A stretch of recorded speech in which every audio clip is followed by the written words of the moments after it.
एक समय की बात है। चिखलिया नाम का एक गांव हुआ करता था। उस गांव में कल्लू कुमार अपनी पत्नी धनिया के साथ रहा करता था।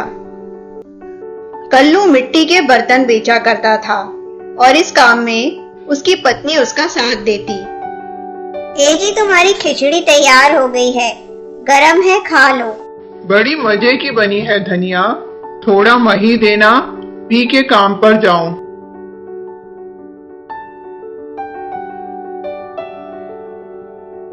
कल्लू बहुत ही मेहनती था।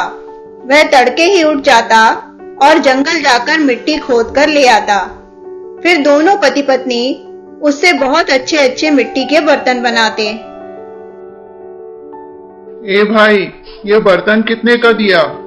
साहब, वैसे तो ये 10 रुपए का है, पर अभी बोहनी कर रहा हूँ इसलिए आपको 5 रुपए का लगा दूंगा। नहीं रे भाई, 2 रुपए में देता है तो दे, नहीं तो मैं कहीं और देख लूंगा। बाबूजी, ये तो बहुत कम है। ठीक है, फिर भी ले लो। क्या पकाया है रे धनिया, बड़ा स्वाद ले रही है।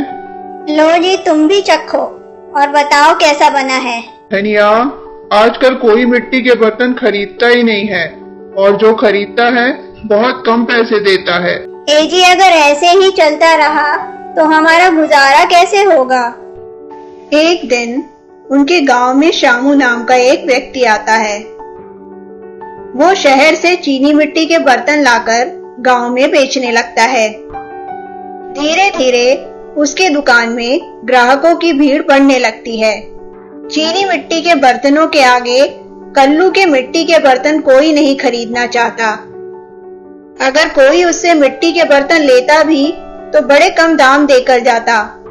कल्लू भाई, अब तुम्हारा धंधा नहीं चलेगा, बंद कर दो ये मिट्टी के बर्तन बेचना। कहाँ मेरे चीनी मिट्टी के सुंदर बर्तन और कहाँ तुम्हारे मिट्टी के, दोनों में जमीन आसमान का अंतर है।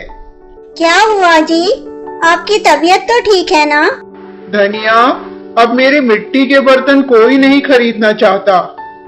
फिर कल्लू सारी बात धनिया को बताता है। जी, क्यों ना हम भी चीनी मिट्टी के बर्तन शहर से लाएं और गांव में बेचें? धनिया, चीनी मिट्टी के बर्तन महंगे आते हैं और मेरे पास इतनी पूंजी नहीं कि उसे खरीद सकूं। हे भगवान, अब हम क्या करेंगे, हमारा गुजारा कैसे चलेगा। जी कहाँ जा रहे हो, कुछ खा के तो जाओ। नहीं रे धनिया, पहले कुछ धंधा पानी का जुगाड़ कर लूं, फिर आके खाऊंगा। शामू भाई, मेरा धंधा तो पूरा चौपट हो गया है। मुझे भी शहर से चीनी मिट्टी के बर्तन दिलवा दो, जिससे मेरे घर का खर्च चल जाए। मैं अपने धंधे पे लात क्यों मारूं? जा तू अपना खुद देख ले।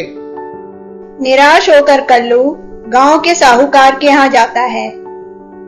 मालिक, अगर थोड़ा पैसा उधार दे देते तो बड़ी मेहरबानी होती।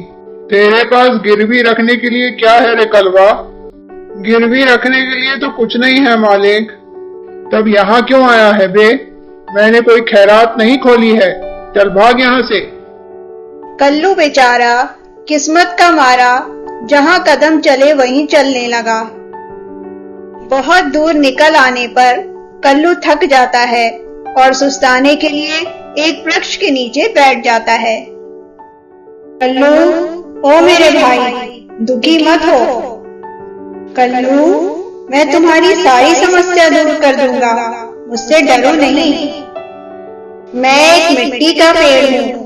मेरी इन लटकती हुई जड़ों को जब तुम हिलाओगे तो उसमें से बहुत सारी मिट्टी गिरेगी। वह एक जादुई मिट्टी होगी। उस मिट्टी से तुम चीनी मिट्टी से भी सुंदर बर्तन मांग सकते हो। जैसे ही कल्लू पेड़ की लटकती हुई जड़ों को हिलाता है, उसमें से मिट्टी गिरती है। कल्लू, इस जादुई मिट्टी को ले जाओ, ये तुम्हारे जीवन को खुशहाल बना देगी। कल्लू खुशी खुशी मिट्टी लेकर घर जाता है और सारी बात धनिया को बताता है।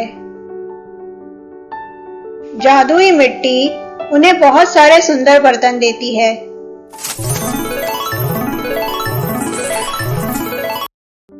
इतने सुंदर बर्तन देखकर गांव वालों की भीड़ लग जाती है।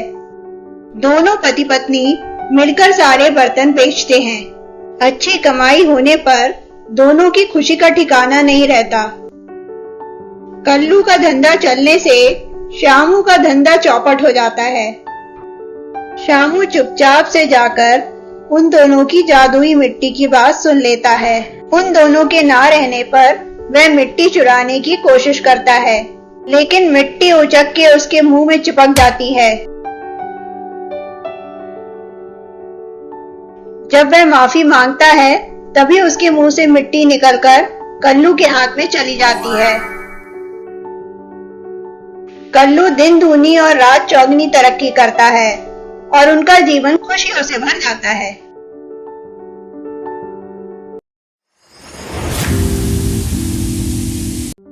शहर की आबादी से दूर कनकपुर नाम का एक छोटा सा कस्बा था। उस कस्बे में एक नया शादीशुदा जोड़ा शेखर और संध्या अभी अभी तबादला होकर आए थे। शेखर एक फैक्ट्री में काम करता था। संध्या बला की खूबसूरत थी और उसके बाल बहुत ही रेशमी और मुलायम थे। शेखर ने भी संध्या की खूबसूरती को देखकर उससे शादी की। दोनों खुशी खुशी अपनी जिंदगी जी रहे थे। संध्या, ओ संध्या, कहाँ हो तुम? अरे भाई, कितना काम करोगी? चलो हम दोनों बाहर कहीं घूम कर आते हैं। ए जी, आप फ्रेश हो जाइए, तब तक मैं रोटियां बनाकर आ रही हूँ।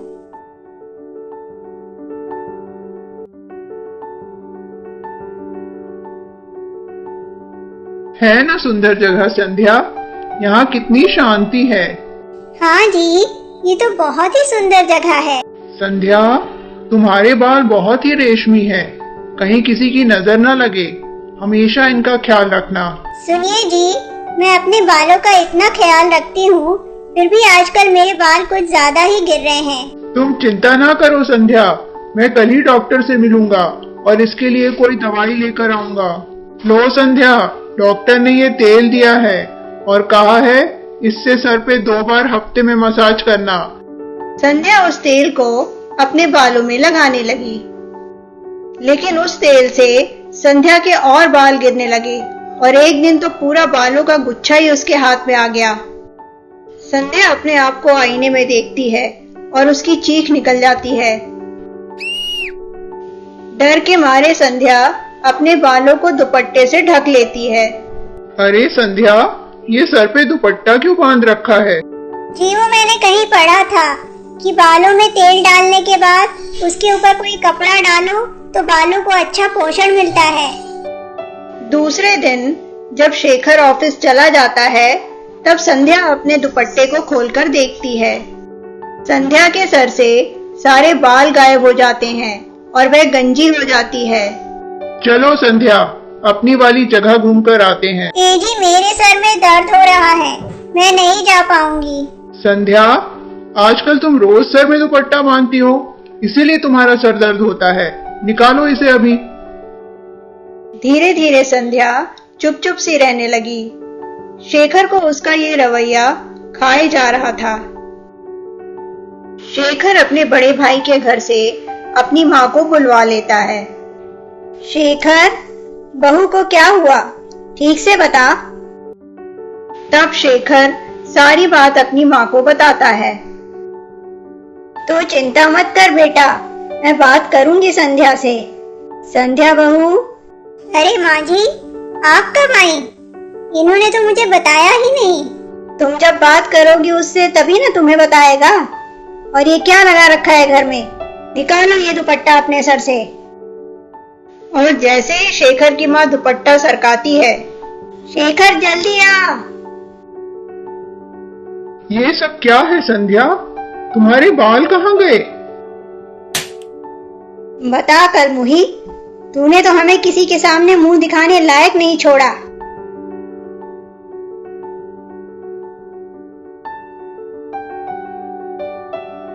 अब तुम ही बताओ माँ, क्या करें? बेटा, इसे घर से बाहर निकाल दे। बड़ी बहू की एक छोटी बहन है जो बहुत ही सुंदर है, मैं तेरी शादी उससे करवा दूंगी। ये ले तेरा सामान और निकल जा इस घर से। और दोबारा कभी अपनी मनहूस शक्ल मत दिखाना। शेखर प्लीज मुझे इस घर से मत निकालो, मैं कहाँ जाऊंगी।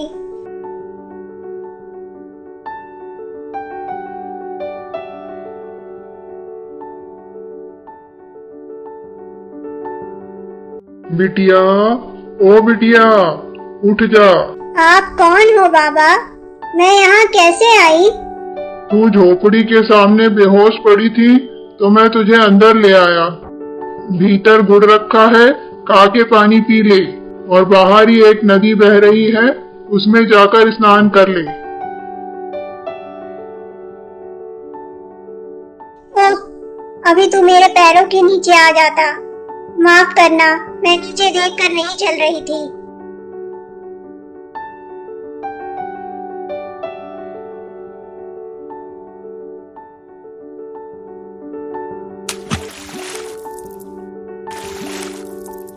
अरे ये क्या, मेरे बाल वापस आ गए। बाबा, ओ बाबा, देखो मेरे बाल वापस आ गए।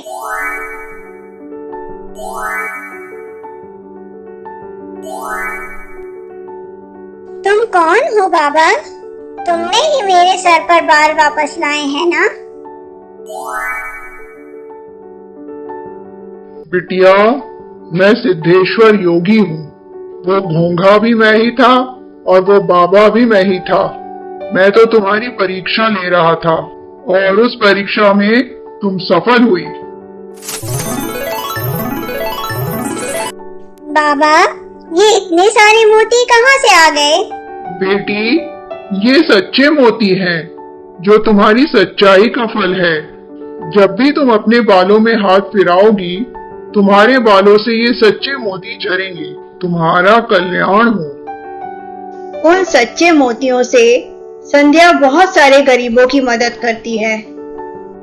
जब ये बात उसके पति और सास को पता चलती है तो वे दोनों भी दौड़े दौड़े आते हैं। संध्या, मुझे माफ कर दो बेटा।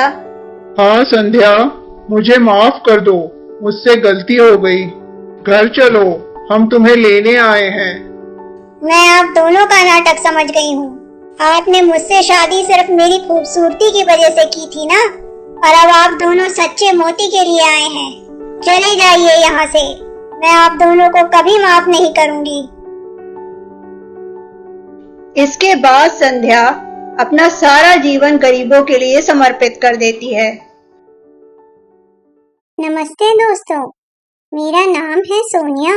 कहानियाँ हमारे जीवन का आईना होती हैं, जिससे हम बहुत कुछ अच्छा सीख सकते हैं। अगर आपको मेरे चैनल माय टेल टून की कोई भी कहानियाँ अच्छी लगती हैं, तो प्लीज प्लीज प्लीज मेरे चैनल को जरूर सब्सक्राइब करें। और भी बहुत अच्छी कहानियाँ मिलेंगी आगे। धन्यवाद।